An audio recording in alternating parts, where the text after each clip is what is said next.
All right, so today I'm going to be talking to you guys about elite male professional and amateur cycling and the world of doping, the world of performance enhancing drug and substance use. So, a little bit of an overview of what I'm going to be talking about in this presentation. First, I want to set the stage. I want you to understand the recent history behind performance enhancing substance use and kind of like what really spurred research into this sociological research, scientific research into not only how these things work, but more importantly and more specifically, why these riders use these performance enhancing drugs. Next, I'm going to be looking at the consensus, the public consensus and the private consensus and perception on these users, what the public thinks of them, what their teammates might think of them.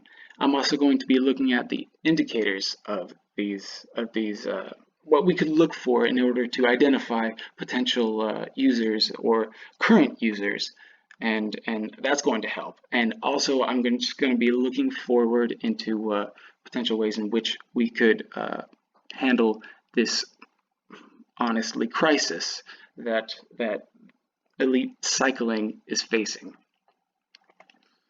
All right, so the history. Back in 1998, in the 1998 Tour de France, team masseuse Willy Voet, he's the team masseuse for Festina, a Spanish team. He was heading over to the Tour de France, and as he was crossing into the French border, he was taken into custody because of the illegal doping substances and paraphernalia he had in his car. He was arrested right at the border by customs officials, and obviously that spurred some investigation and police raids into not only the Festina, the Spanish team, but also the Dutch team, TVM. And because of these implications, they both of those teams were completely eliminated from being competitive in the race. And you can see on the left here, this is Richard Virenque. He was one of the best riders on the team at the time, and you can see he's in complete turmoil, sadness. He had just heard about um, not being able to compete competitively in the race in '98.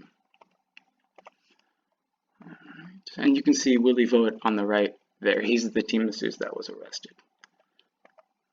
And of course, we can't go without mentioning Lance Armstrong after he admitted to using performance-enhancing substances on the Oprah on her show, and he evidently lost all 7 of his Tour de France titles from '99 to '05.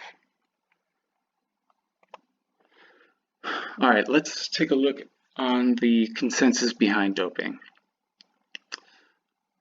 I know that Outram and Stewart did some research on what other amateur cyclists seem to think about potentially if their teammates were doping, and surprisingly, they seem to relate. And that's because of these conditions under which they ride. Long hours, intense conditions. I mean, these people, these superhumans, they they're not racing most of their career. They are training most of their career. And these conditions under which they work are hard. Just trying to keep up is difficult. And so these cyclists, they kind of are on the middle ground here. They don't support nor denounce these doping practices. When it comes to the individual, they seem to think of themselves as prioritizing their team status and performance. And now this is a term that even Jay Coakley mentions in the textbook, but also Charlotte Smith in her research. She talks about performance egoism. This is wanting to contribute to their team, wanting to be the best for their teammates. let's talk about the public perception. What does the general public think of these individuals? Well, I, for one, when it came to Lance Armstrong, shocked.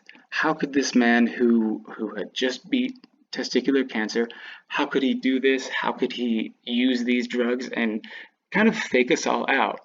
I was surprised. I thought, man, this guy's got to have some real issues, and it's got to be a problem with his character. But unfortunately, that falls right into play with the great sport myth that Coakley talks about. It's we think it's this under conformity where you don't want to adhere to the rules, but that's just because we think that, oh, sports are inherently pure and good, and whenever something happens like this, we get surprised. That's our fault. And on the right here, this is Brian Fogel. He was a amateur cyclist. He did a documentary called Icarus, and it essentially turned from a personal experiment into this huge scandal with Russia during the Sochi Olympics, and it was brought to the public that that a lot of their athletes during the Olympics were doping, and that's what I'm talking about. Is that public perception, this surprise, because, oh, how could these individuals, how could these athletes that we look so highly upon be flawed? Like I said, falling into that great sport myth. Let's take a look a little bit into the indicators and profiles of potential doping athletes. First and foremost, I want to talk about these governing organizations and the responsibility that we need to place on them. We need to look at management. We can't just look at the rider and assume it's a character flaw, it's a moral flaw, and that they're just trying to cheat. No, let's look at the precariousness that they're placed in, the position that they're placed in. We tend to assume as non-competitive and non-professional athletes that this is a leisure activity. We potentially think that. But for a lot of people, you go out on a Sunday bike ride and that's a leisure activity. No, these people, this is their career, this is their occupation. And even looking at salaries of an individual rider could go up and down so quickly depending upon their performance. It's unstable, it's fickle, and that puts them in a difficult position.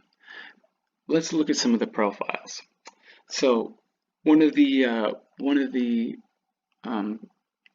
things to look at by some, I believe, Swedish researchers, they said that one of the high profiles that we need to look at is those with poor management, poor supervision, those who are doing things by themselves most of the time.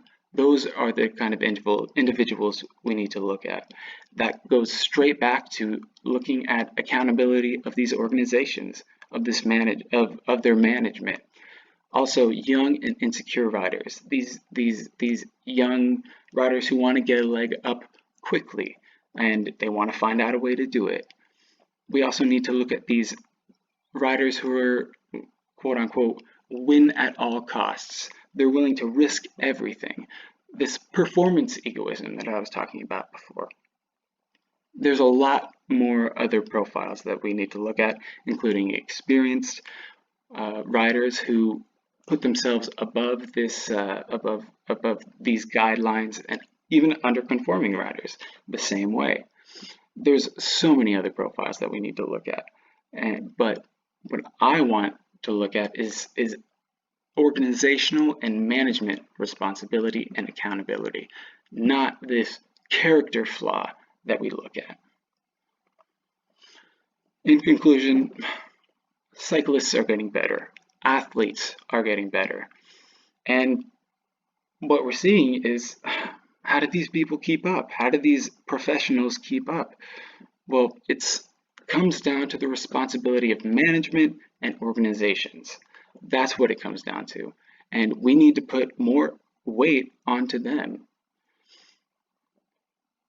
If we look at these indicators, if we understand the position these riders are put in and the sociology behind these elements, I think that we can get a better understanding of how to help them, of how we can kind of create a group accountability. And if cycling is ever to be cleaned up, this is how it's got to be done. Thank you.